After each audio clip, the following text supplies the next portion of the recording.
My name is Anson. Today I want to share with you how to use Power BI to generate report. So you can use moneyworks data. So if you are moneyworks user for many years and you have moneyworks data, so I want to show you how you can extract the moneyworks data and then present it using Power BI. So in other words, you can generate your own reports and you do not need us to customize for you. So I quickly show you how you can extract the data from moneyworks. So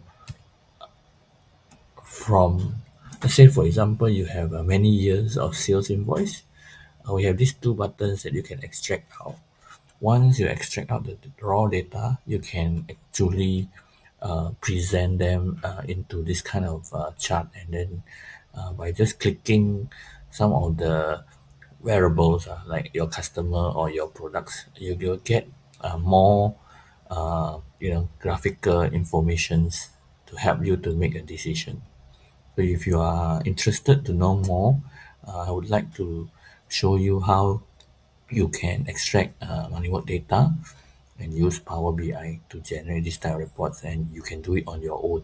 Because now Power BI is a free version, so you can actually do your own reporting. Thank you.